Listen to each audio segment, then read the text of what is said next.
It's one small step for man, one giant leap for mankind.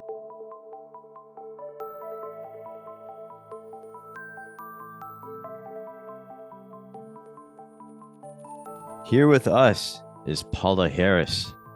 She's a UFO investigator, researcher, and she used to be good friends with Colonel Wendell Stevens. And yeah, Paula, can you tell us a little bit about yourself and where you grew up and how you got into the UFO field? Yeah, it's not a normal field. I mean, when people are on an airplane and they ask me, what do you do? I always tell them, you don't want to know. It's like, I basically, in 1980, was teaching a class in science fiction. I have a master's in education, and I taught high school English for 40 years because that's how I was able to get the funds to do this kind of research. And the beauty was that from 1992 to 2007, I taught high school in Rome, Italy. So most of my work is in Europe. So I got a very serious indoctrination into ufology done the academic way there. I have a master's in education, so I do it differently. But what got me interested, Dustin, is when I was in Colorado in 1980, I saw the movie Close Encounters of the Third Kind. And since I was teaching science fiction, I said, is this real? And then I saw that Dr. J. Allen Hynek was one of the consultants with Spielberg. So by accident or design or coincidence, which my whole life is coincidence, I ended up in Evanston, Illinois, because I had to go to a wedding, and I went to the Center for UFO Studies, which at that time was called CUFOS. We had APRO, Aerial Phenomena Research Organization. That's where Wendell Stevens was. He was a contemporary of Hynek's. We had, I don't know, I don't remember if MUFON was founded then, but CUFOS was very powerful. And Alan Hynek was there, and he knew I spoke Italian. So he asked me to work with him until he died in 1986. Therefore, I became friends with his family. I know when I met Paul Hynek, and you should interview him, he was about 13 running around the house. So I knew very, very deeply his family. And he used to come and visit me here in Colorado in those days. So the beauty of that was I knew the close encounters came from real cases. I knew that it was real because he was an astronomer, he was a scientist. And then I was personally involved with a lot of the situations in those days until, he died in 1986 and I moved to Italy in 1992. So I never dreamed in 1,000,000,000,000,000,000 years that the man that I was very emotional over in the movie, the French scientist, I would be working with him. And so the last 6 years, I've been working with Jacques Vallée. And Jacques didn't know me then because he had already moved to California. But the thing is that I worked with two of the greatest people ever who are scientists. Given we have differences in the contact scenario. They don't believe what I believe in a lot of things. I mean, who can have a better career than that? Before we get a little bit more deeper into Wendell Stevens, I would like to know more about your book, The Best Kept Secret, that you wrote together with Jacques Vallée. You write about a UFO incident in 1945, if I remember right, that happened near the Trinity nuclear weapons test site. This was before the Roswell incident, of course, and this happened shortly after the first atomic bomb was tested. So, if you don't mind, give us a short overview of what this book contains, if you don't mind. Hi, Daniel. This is the book, The Best Kept Secret. And it's very important because the movie Oppenheimer just came out, and Oppenheimer is involved even here because what happened, how I did that, Daniel, was I was in Italy and I read about these two little boys who had witnessed a crash. I read about it in a journal. And my first thought was, why aren't my colleagues doing this story? Because they're still alive. They must be in their 70s or 80s. And they can give you where it happened, everything. It happened in a town called San Antonio, New Mexico. So it's just one street. It's a tiny little town. But in that town is the El Bar and Cafe. And behind the El Bar are the cabins of Oppenheimer and all the scientists. In fact, there's pictures of those cabins. I've been back to San Antonio, New Mexico, at least 25 times. So the thing is that I said, well, they're alive. Why don't they do the story? But what I didn't understand, Daniel, was that I had to return to the United States, and it was for me to get started on it because the son of the pilot, Brophy, that flew over that area, called me on the phone, and we started talking about it. And then finally I said, did you know about the little boys? And he goes, yes, I'll give you the telephone number of one of them, Remy Baca, the 6-year-old, 6 or 7-year-old, he was 7 maybe. And I, for about 4 months, had to talk to Remy Baca out of Washington State to get his trust so I could fly there and get the story from him. And he wouldn't let me go to the crash site. And he didn't want me to talk about Jose, who was the 9-year-old, the actual kid that went inside and pulled a piece out. So as long as Remy Baca was alive, he wanted to be the main spokesman. And of course, I went there, slept on their couch, took pictures of him. I paid for James Fox to go and film him. And who had been there before me was Timothy Good, Timothy Good and Wendell Stevens in my book are the best researchers in the field because they were field researchers. So a Timothy Good from England goes over there, talks to Remy Baca, and puts it in his book, Need to Know. And I interviewed Remy. Then in 2013, he died. And that's when I could get James Fox to come on location to the crash site, meet Jose, get an in-person interview, because the two little boys saw the craft come in, hit a piece of the radio tower, and control land. One big panel came off of the craft. It was avocado shaped, like the Lonnie Zamora craft. Lonnie Zamora is 10 miles down the road. He was the state trooper, that famous case that Hynek did in 1963-64. And so what I had was the location now, the two witnesses, and I had the testimony, and I even had the medal because what's his name? Jose had stolen it and hid it.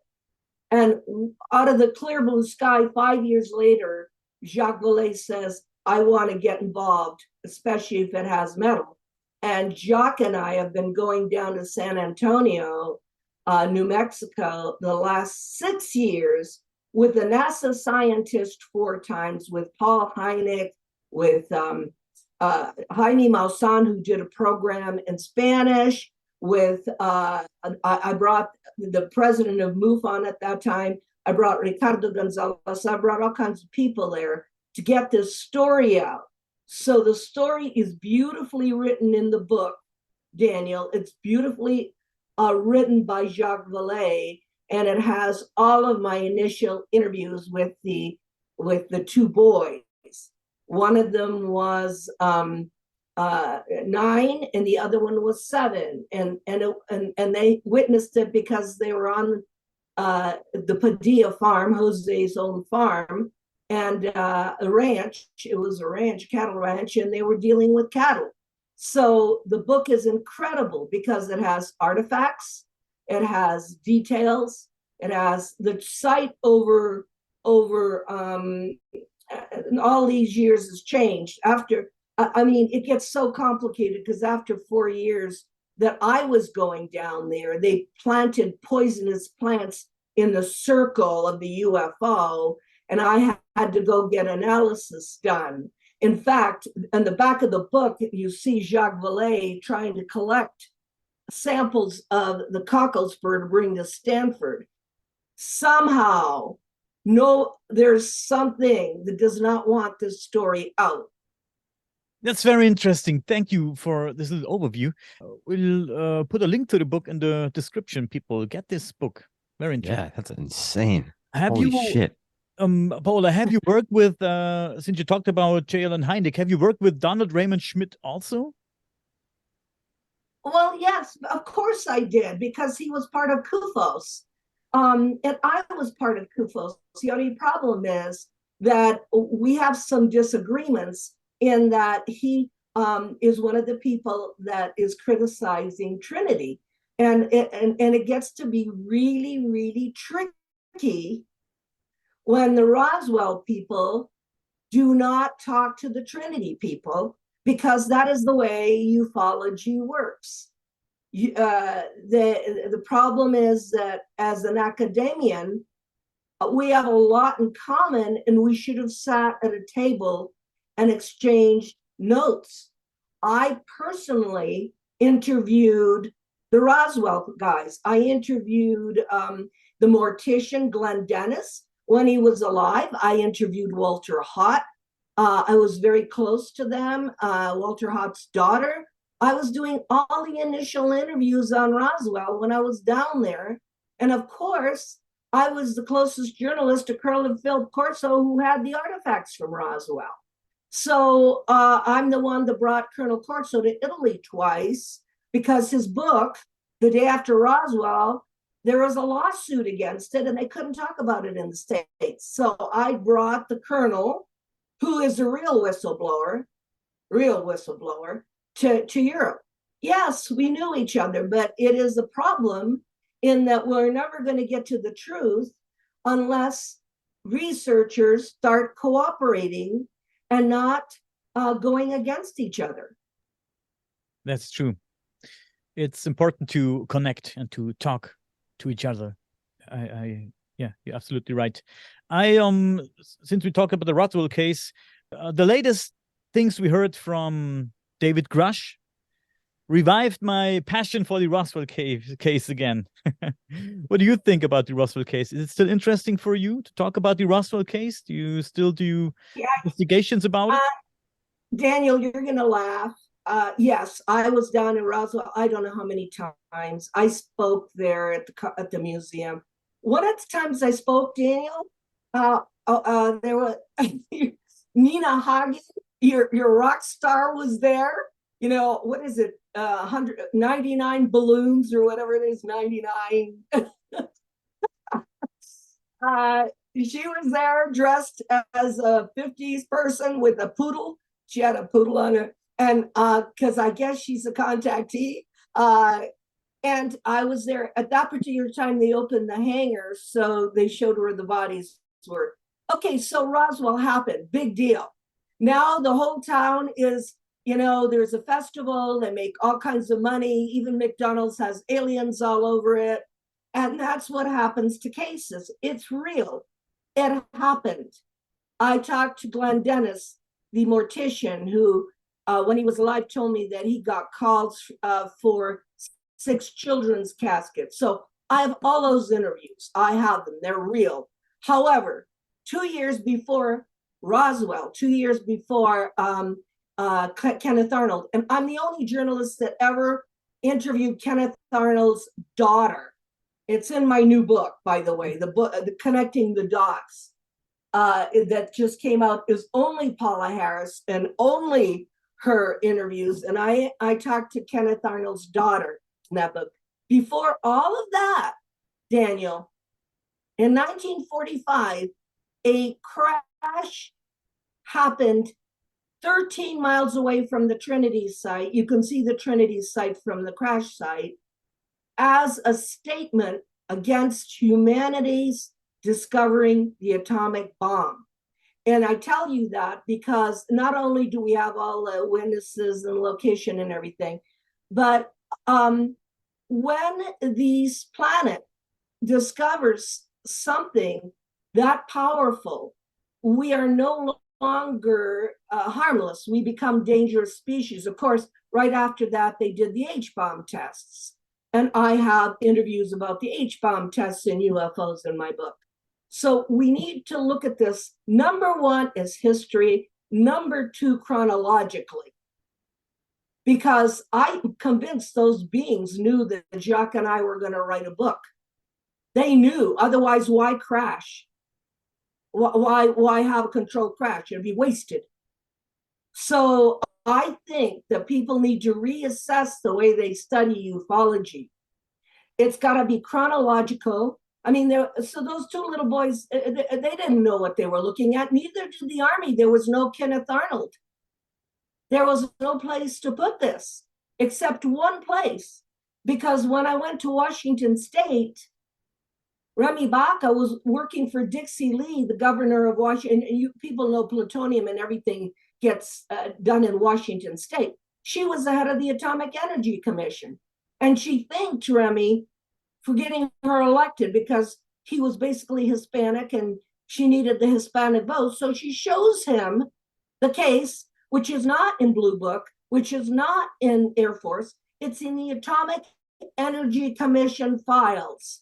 So the people that are doing the criticism aren't doing their homework. There was no Army Air Force until 1938. So yeah, in 1938, you can start, dealing with, I'm not 38, I'm sorry, 1948. 1948, Roswell already happens, so you can split it there. But 1948 is very, very important because today the Army, the Navy, and the Air Force have separate UFO files. And of course, the Atomic Energy Commission has Trinity. And when you get disclosure, they're not all in agreement. They don't want to. I mean, the Army, Colonel Corso was Army. So he said to me, oh, well, the Air Force had that way before we did because Colonel Corso got the artifacts in 1960 during the Kennedy administration. And he told me he spoke to Robert Kennedy. So you better believe John Kennedy knew about Roswell. So the thing is, but that's the Army. So the argument that all of those artifacts were already in the mainstream, of course they were. The Air Force had the stuff too. And ironically enough, NASA was founded with Navy pilots. So Navy is in charge of UFOs. That comes out every once in a while with, people that do their homework. They'll go, oh yeah, the Navy is in charge of UFOs. Yes, the Navy is in charge of UFOs. I don't know what is going to come out of Washington, but there's 3 different military branches there. And if people use their brains, they have to figure it out. They have to figure out what the agenda is. Colonel Corso's agenda was that he wanted his grandsons to know the truth before he died. He only was around for 2 years. Very interesting. I know that Dustin wants to talk about Colonel Wendell Stevens. He's already on fire. I can see that. Oh yeah, I want to talk about Wendell. Yeah, but Paola, please, for a few minutes, give me your opinion on David Grush. Well, I don't understand what's so great about that when Colonel Corso, who actually worked in the Pentagon, and I wrote a book about Corso called Conversations with Colonel Corso, has an autopsy report in the book that he gave me, and also he has an energy report on the craft. He came out in 1997 and actually worked in the program under General Trudeau of research and development. And David Grush just says we have bodies in craft, and like what? Like we had Robert Dean, who, by the way, loved Wendell Stevens. They were together in Italy, who was NATO, 1960s, saw pictures of UFOs as part of his job, broke his oath and talked about it because he was NATO in Belgium during the Cold War. These guys are whistleblowers. Clifford Stone did crash retrieval, 12 of them. And I had his book printed, and he's in my book too. And he told me he had a manual with 57 different races, so they would not kill them when they went to help them if they were in crash retrieval. You don't put alcohol on one body that can't take it. It's like these are people that worked in these programs that were whistleblowers way before David Grush. Everybody goes crazy over David Grush. Did you do your homework? Did you see the people that were brave? And then Stephen Greer at the same time had a disclosure event the same time as David Grush, and nobody attended it, and there was 6 of them, 6 whistleblowers, one of them that worked in Antarctica on neutrino weapons that were shooting UFOs, and nobody looks at that. Nobody looks at that. Most of us researchers followed the Stephen Greer disclosure with the 6 whistleblowers because those guys don't have their own shows. They're not on TV. They don't get a manager to do a movie. Those guys are scared to death. They're scared they're going to be killed. And that's a real whistleblower. That's a real one, not one that comes out and everybody wants to interview him. Next thing you know, he's on every conference schedule. It doesn't work like that. The real whistleblowers are in danger, and they also work in the projects. And there isn't enough information. I mean, compared to Colonel Corso, David Grush, I don't even know where he worked or anything about him. The thing is, Colonel Corso actually said that they did research and development in the Army in the 60s. And if you read even my book on him, it says the companies that they brought the artifacts to, Monsanto, American Computer Company, he names things. He names how they did it. And why was that ignored? Why is that ignored? Because it's the Army. Again, remember, there are 3 different branches of the military. And so, yeah, I always look at it, and you got to forgive me, but I know Dustin's going to laugh. I always look at it as the latest flavor of ice cream. Whether it's Lou Elizondo or David Grush or whatever, because people don't do their homework. They don't look at all the brave whistleblowers. We lost Colonel Corso, we lost Clifford Stone, and we lost, Sergeant Major Robert Dean, who was a real hero, spoke all around the world. And so we lost those people. But if you lump them all together, and they are military people, we lost Edgar Mitchell, Apollo 14. I mean, what more than Apollo 14 astronaut? So you ignore that and you get some guy that comes out on a hearing. I'm trying to figure out, I was very close to Edgar Mitchell, and his interview is in this book too. And I asked Edgar Mitchell, Apollo 14, if he thought that the world was ready for disclosure. And he said no. he said no. I said, why? And he said, because they have to come together as a species. And I thought, oh yeah, because you were out there and you saw the planet and there were no borders. You saw a beautiful planet, and here we are killing ourselves over the borders. And so you don't think, Edgar Mitchell, you don't think we're ready for disclosure. And so I have to share these stories because it's not hearsay. I actually did the work. Interesting. Thank you for that. Dustin. Yeah, no, I'm just anxious to hear how you became friends with Colonel Wendell Stevens, because I am a humongous fan of Colonel Wendell Stevens. I actually have some of his photographic archives and the awesome series of the F-117 stealth fighter photographs. And yeah, definitely be sending some of those photographs your way, Paula. So don't you worry. But Dustin, yeah, you're gonna laugh. You're gonna laugh. I was living in Boulder, and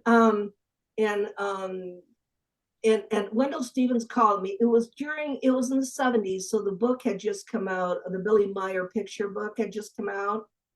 And I just remember he called me on the phone. And as he was on the phone, Alan Hynek walked into my house. And I said, Alan, Wendell is on the phone. And they talked, and in those days, there was no program for cheap. They talked for an hour and a half, and that phone bill was over $300. And I'll never forget it because, Hynek just walks out, and I'm going, you guys talked, and Wendell was in Arizona. You guys just talked for like, an hour and a half. I didn't get the bill. So, I was like, but that's how I knew him, was that he and Ellen would exchange stories. But you got to remember that Wendell was never alone. He introduced me to this guy named Mel Noel, who I don't know what his real name is. He was a pilot. I have pictures of them both together in Laughlin, Nevada. Mel Noel's real name, he's famous because he has gun camera footage of UFOs. So Mel Noel and Wendell Stevens traveled to South America a lot. And I would sit with Wendell in Laughlin, and he would tell me that the real story is in Latin America. And I knew that. I know that now because the last 3 years I've been working only in Latin America. I've been to Colombia, Chile, the Atacama Desert twice, Peru, the Chilca Desert, where all the contact happened, and I spoke in Argentina in January of this year. So I know that what Wendell was saying was real, that the real stuff was there, that the real test. I mean, when you go there, they don't want their own TV show. It doesn't become about them. They don't have all the guru stuff. I'm a contactee. You go there and you talk to the common people, and they'll go, "Oh yeah, we see him. Yeah, I saw that spaceman up in that mountain talking." And then they go back to what they're doing. It's no big deal. So when Wendell was telling me all this, and he had the biggest archive because he liked it everything. But the thing about Wendell was that Wendell, I don't know how he got the money. He traveled. He would travel, and he would go there. And so when we brought Colonel Corso to Rome to speak on the Adriatic coast in 1997, Wendell came, and he had an archive of photos. And he came, Carlos Diaz was there too, and he's a contactee from Mexico. He has incredible photographs up close and personal of UFOs. And they were all together. And so was Robert Dean. And there's a beautiful picture of Robert Dean with his arms around Colonel Corso. And they were together, and they all talked. And they all, and it's a dream come true, because for me, I didn't know anything about Adamski. And I'm sitting there listening to Desmond Leslie, who wrote the books on Adamski, talk to Colonel Corso about Adamski not having an umbilical cord. He had like a star where his umbilical cord were with rays.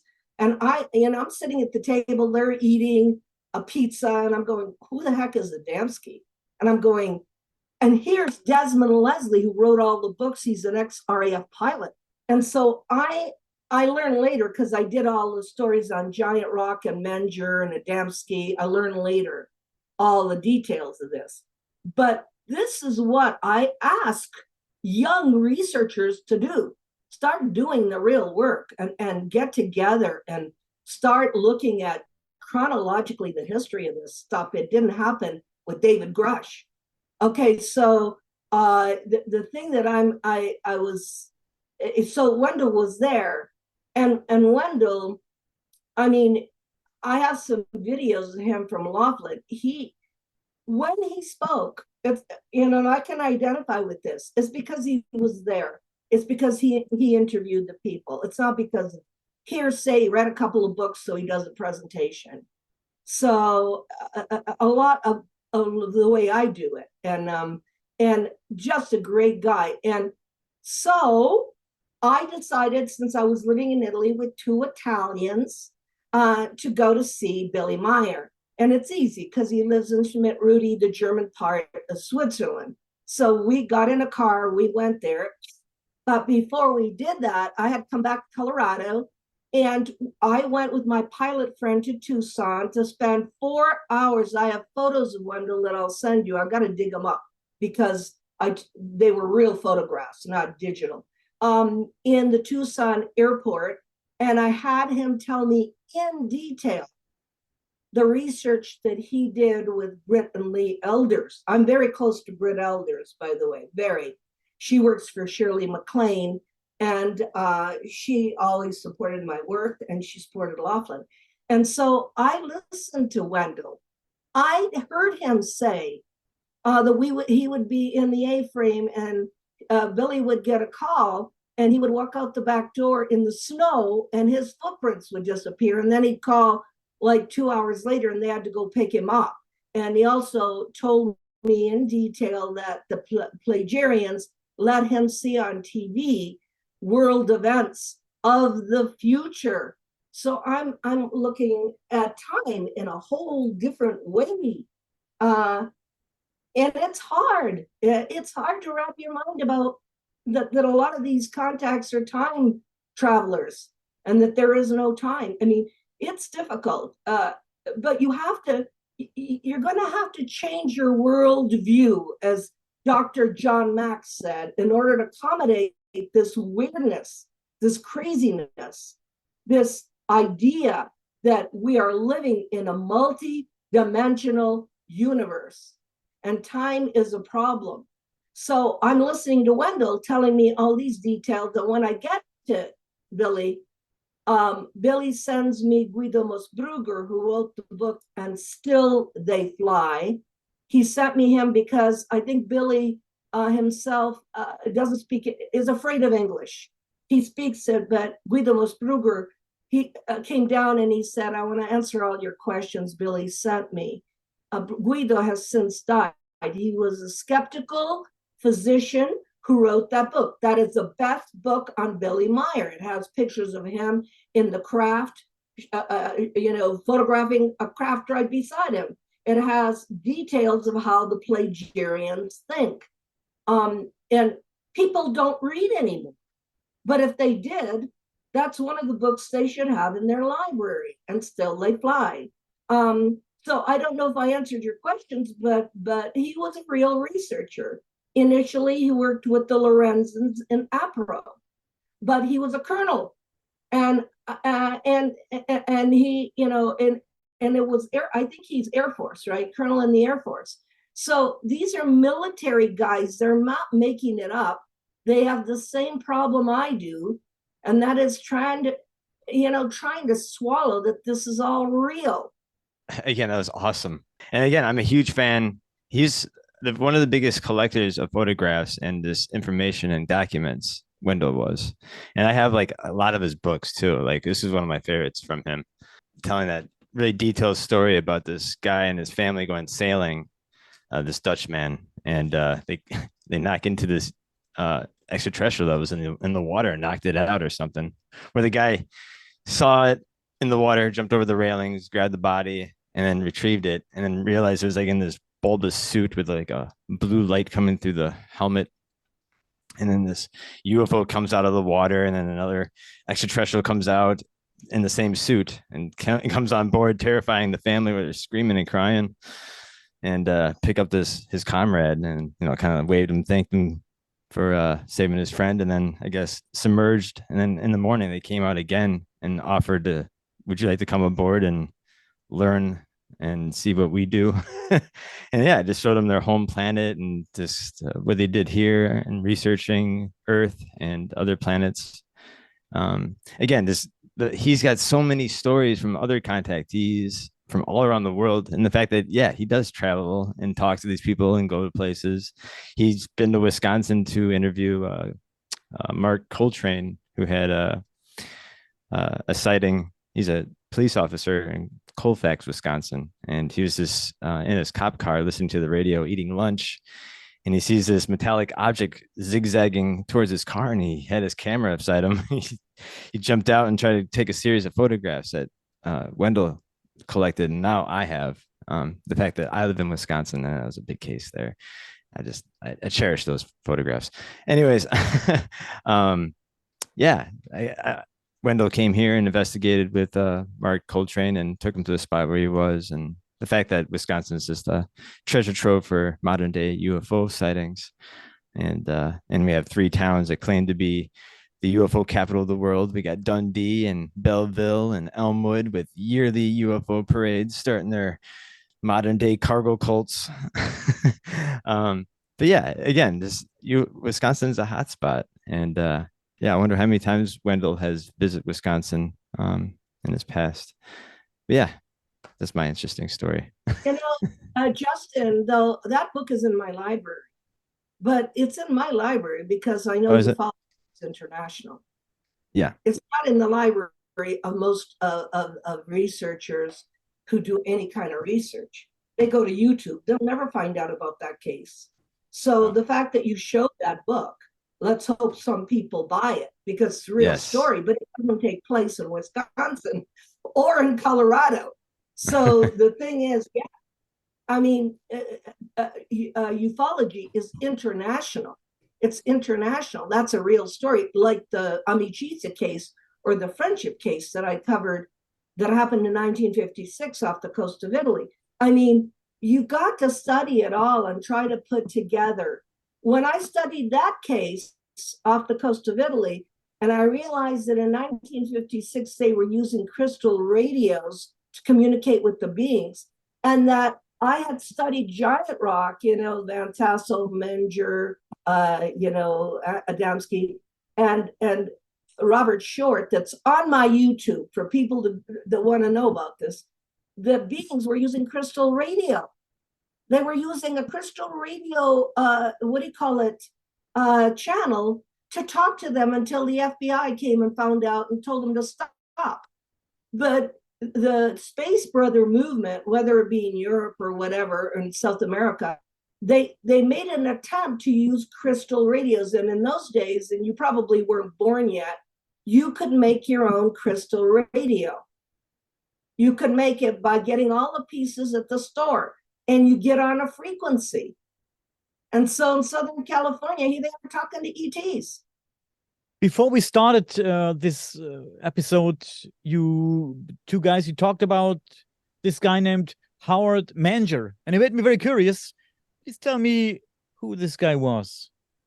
Well, Howard Manger was in Highbridge, New Jersey, and as most contact happens, his house is still there. This location is still there. When he was 10 years old, he walked by a rock and saw a beautiful woman sitting there, and she said she came from Venus.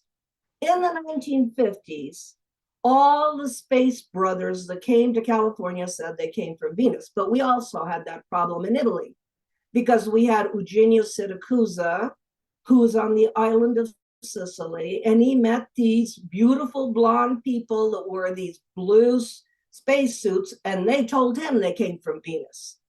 So Howard Manger had that contact, and later on, and there's all kinds of photographs, I'm going to send them to Dustin, of him waiting for the ships to come in and land.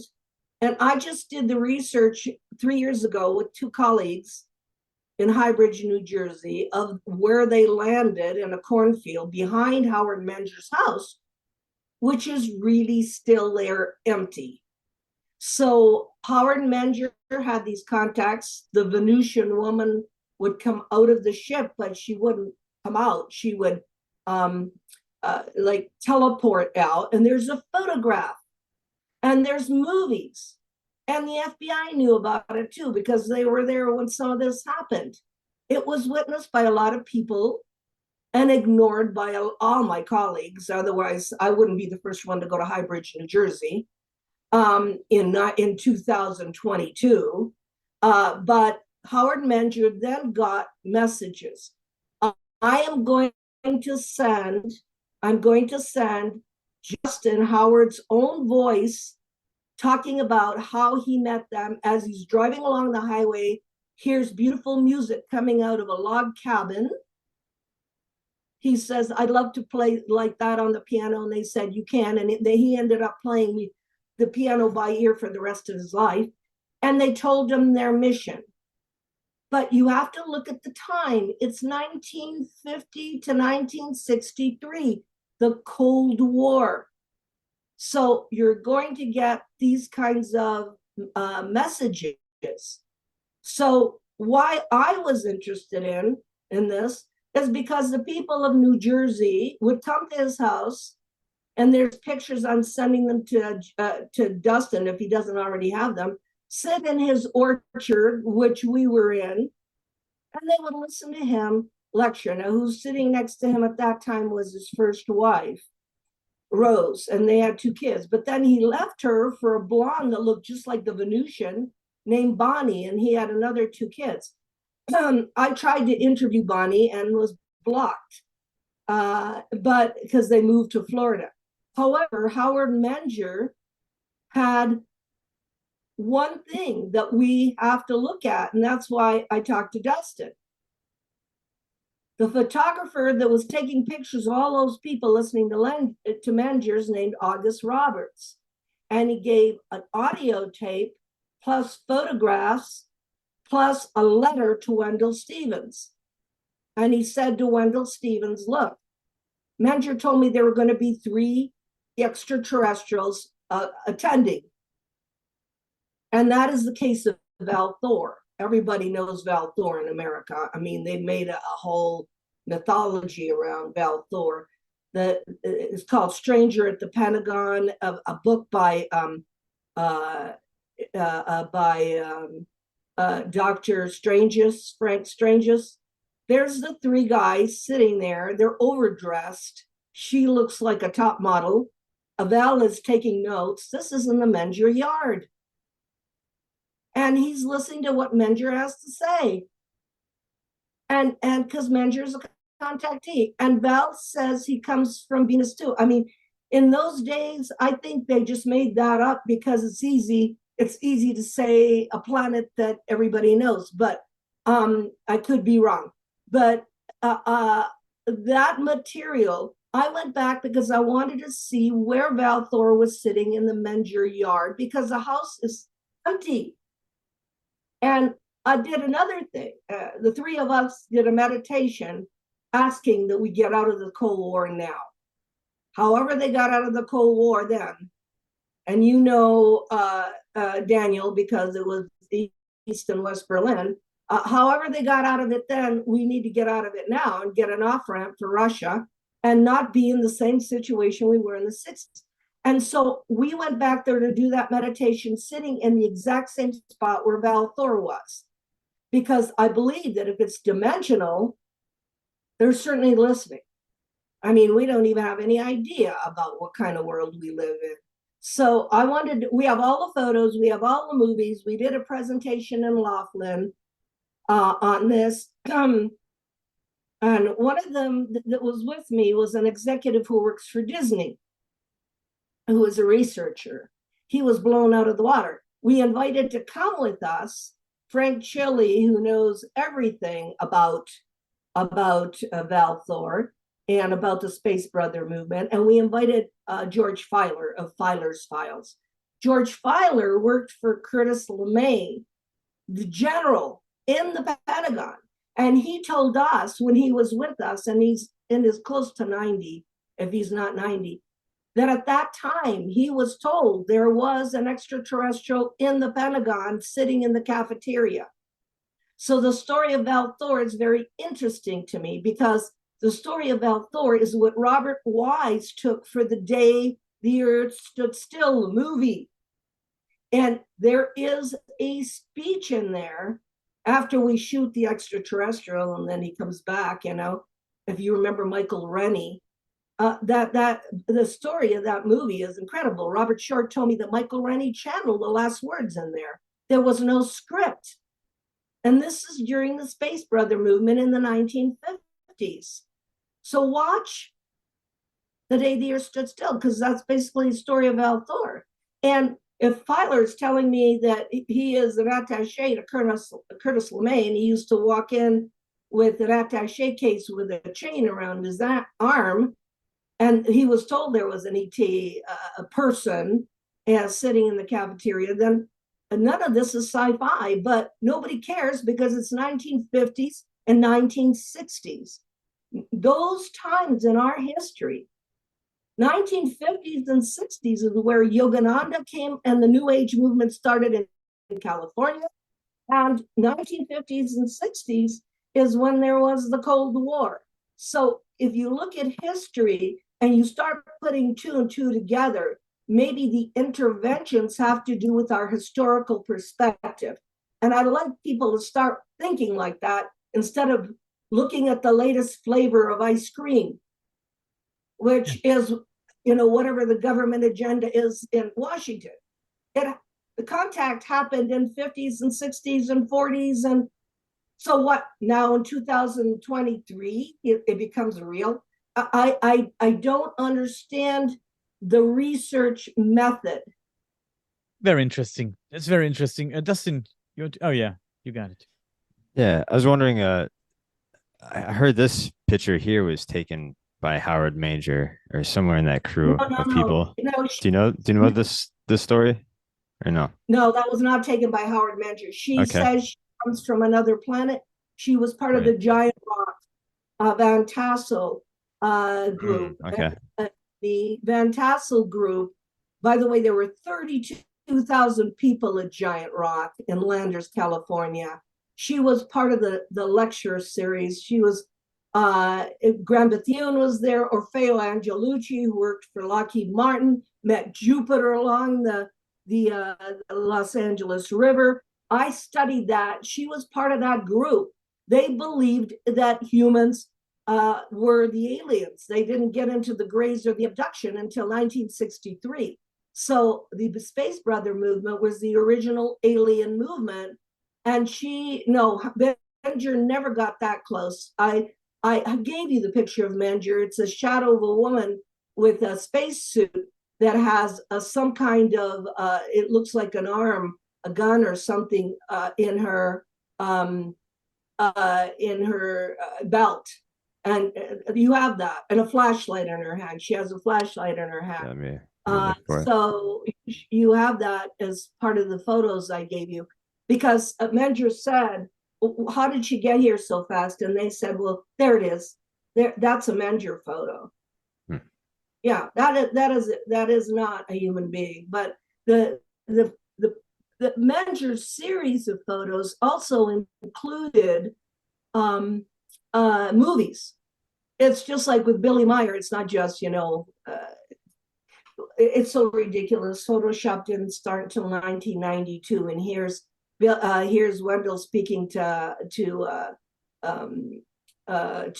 Colonel, what's his name, to Alan Hynek in my house in 1972, talking about this. It wasn't even an issue in 1972. We know that they weren't, put together.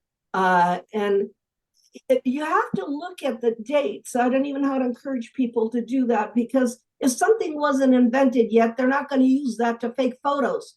You have to use logic here. I told you about the crystal radio. I'm trying to put that together. So in 2 places in the world, the ETs are using crystal radio. There's a whole series of photos of that Manger took.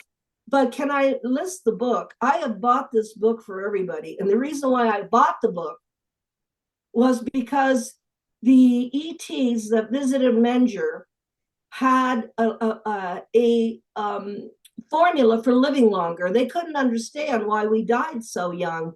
So the last 30 pages, From Outer Space to You by Howard Manger, get the book, has how to keep your blood alkaline. How to keep your blood alkaline, which means drink lemon in your water every morning. But the Wendell Stevens archive has pictures of fruits and vegetables that are dried up, that were given to Howard and the labs they were sent to. So the Venusians came and said, "You guys, you're not eating right. You died too early. here's fruits and vegetables. And in those days, because ufology wasn't so big, Howard sent them to these labs. I have the name of the labs. I don't have the money to go any farther than that, but that is research. The labs existed. They sent the vegetables and fruits to the lab, something called milk pods. And they ask about evil aliens. Are they here to eat us and to take our souls and everything? And the ridiculousness of the thinking that a superior race wouldn't give us a hand is crazy. So Get From Outer Space to You by Howard Menger. The last 30 pages is all on health. So many interesting informations, Paola, but we're almost at the end of the show now. And I have so many questions left. And I want to ask you this. You told us before we started, you told us that you're going to Japan soon. What's the UFO community like in Japan? I haven't heard a lot about UFO cases from Japan. Well, Danielle, I'm just going to tell you personally, it's been frustrating for me as a woman, because I'm like Wendell Stevens. I'm a field researcher, and like Timothy Good, a field researcher. And all the people in ufology go on YouTube, and they make up this mythology I have to live through. It's all disinformation, false, ridiculous conspiracy theory. And I can't navigate that as a master's in education, as a teacher.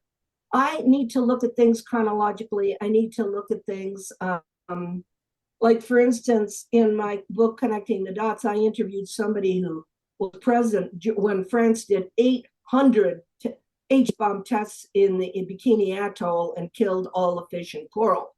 And America did them, and India did the tests.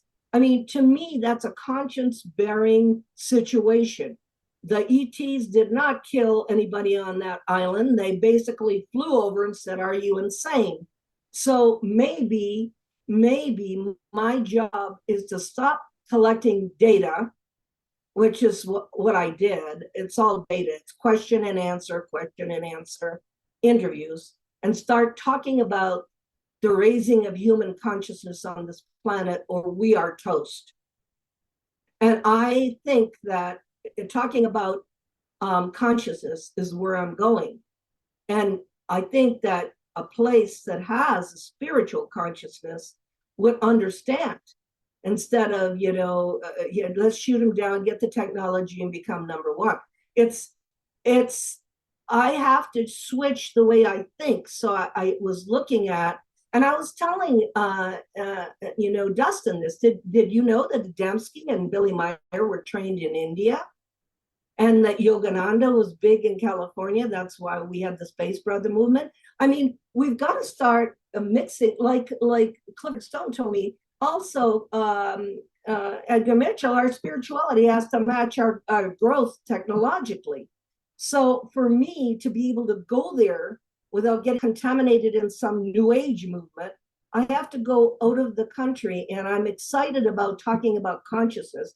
Yes, I can talk about data. I can talk about all the cases that I did. No one really cares. But we need to do something. And I believe, as I told Dustin, that Dr. Stephen Greer, CE5, I believe, and the group that I'd be speaking to is Japanese CE5, who does follow the work of Dr. Stephen Greer. I think that maybe more can come out of that. I need to have something happen here. This is not entertainment Disneyland. So that's the reason why I would like to venture out into other countries. I'm on my way to Nova Scotia right now. And I will talk about the Space Brother movement out there. They probably never heard about it, but people aren't doing their homework. And so I'm excited about Japan, possibly Taiwan, China, Thailand, places where they may already have some kind of balance. Will we find more about your journey to Japan on your YouTube channel later on? No, because I'm not going until April of next year. I just did 2 shows out of Japan. I may put those on there. Yesterday, I did 2 podcasts out of Japan, but they have to put subtitles on them. It's always a problem when you go to another country because I either need an interpreter like I do in America, or you got to put subtitles, as you know. I don't know how your podcast, Daniel, goes in Germany, but if there were subtitles, they probably might get it easier. Yeah. And if I do subtitles sometimes, but it's a lot of work. Sometimes to do voiceover. Oh, I know. And it's also a lot of work. Takes hours. Allow me one last question. I heard that you are friends with Uri Geller. How did you become friends with him?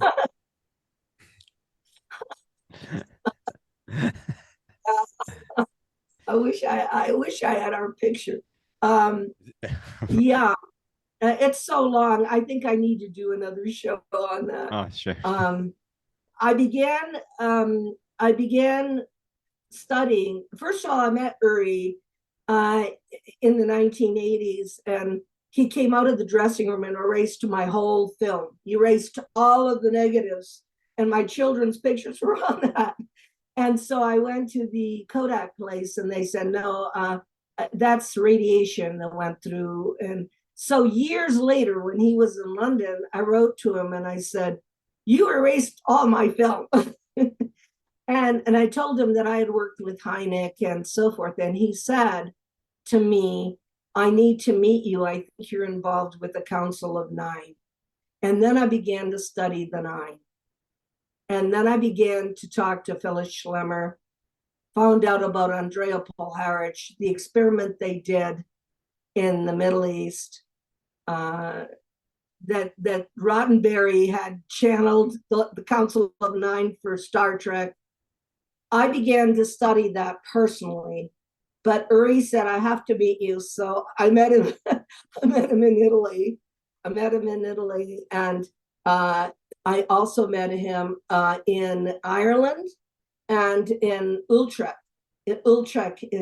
And he would say, come and stand next to me because I need to have your energy. He is somehow, connected with ETs. I always said Michael and Uri Geller are hybrids. And I learned about some of the amazing things he's done. And he has since moved back to Israel. My goal is to go visit him. I'd love to visit him in his museum. But all kinds of strange paranormal events have happened to me because of Uri. And Uri keeps me close because he thinks somehow I'm connected with something like ETs or something, and he really respects my work. And after we hang up here, I'm going to send Dustin the picture of us. He's hell bent on and that's a pun, on doing spoons, but he does other kinds of things too. I was with him when he had me hold the seeds, the brand new package of seeds in, and then he goes on stage, he puts the brand new seeds in his hand, and within minutes they sprout with leaves. Explain that to me. That is not magician. That's the weirdness of who he is. And so he also bent two spoons together for one of my pilot friends who had two kids. He didn't do them separately, put them one inside the other. And then he says, look, and they both bend up in the air. So I'm going, okay, well, you're too weird. I can't explain it. But then I read his life story and I talked to Phyllis Schlemmer, and I can talk in detail about some weird, unusual things he's done. People should read Uri by Andrea Paul Harris, and they'll learn that he transported himself from downtown New York to Ossining. And Phyllis was there and told me he came in through the back door. He didn't know how it happened. But you want to tell me about teleportation? Then I have to wrap my mind not only around time travel, but the fact that this happened because I talked to the witness that saw him propel in the back door and be totally confused. So, it's connected with the paranormal, Daniel. It is not separate And it's so complicated that, I can't even explain it. But Dustin, I'll send you that picture after we stop here. And it's me and Uri when I first met him. That's so interesting. And I'm not surprised why he liked your energy. You have a great energy, Paola. You have a great energy. And you met so many interesting guys. I'm very jealous. You met Nina Hagen from Germany. So, Nina, yeah, you met Nina Hagen. 99 balloons. And but I'm very friends, Daniel, and she texts me all the time. I'm very close friends with Demi Lovato, the singer. And in fact, she texted me yesterday. Demi, after her near-death experience, has filmed so many UFOs, and she just sends me the videos. And I don't have any words for that because I don't believe you need to have a near-death experience, but we have these long conversations about what's going on, and Demi is amazing. She came here to Colorado. I go to her house all the time. And I was also friends with Elvis Presley. So, I mean, I don't know how it's just a journey.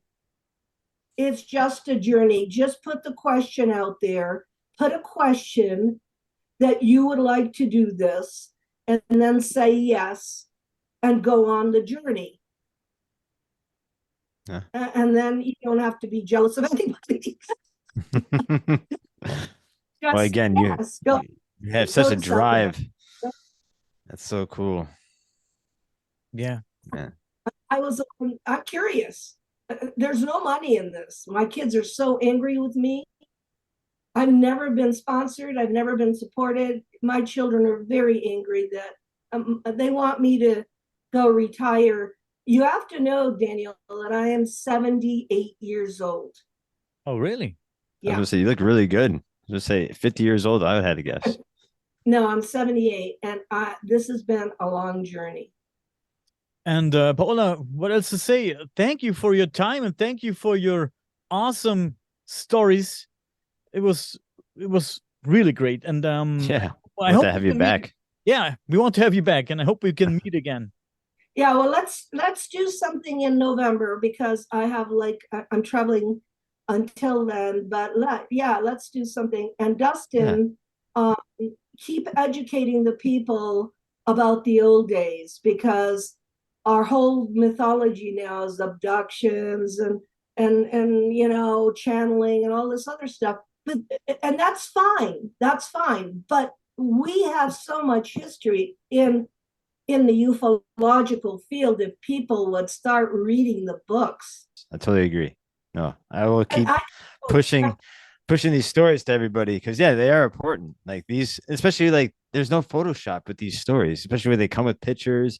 Wendell and his books have awesome pictures and illustrations of what these witnesses have saw and interacted with. Yeah, not just Billy Meyer, but just all these other contactees that he's throughout the years. I was in Argentina with Ricardo Gonzalez and the UFOs. There's no airplanes, or they were flying over his head all day. I was watching and I was pointing. He didn't even look. Okay, so it was during the day, and it was no big deal. But they weren't going to get shot down. There was no flight path, and the people had a heart connection with this. You can only have a heart connection. You can't have a brain connection with that kind of phenomena. And so we could do a show just on Latin America. That would be great. Let's save something for our next episode. Paola, thank you so much for being our guest today. And please stay with us for 2 more minutes, okay? Okay.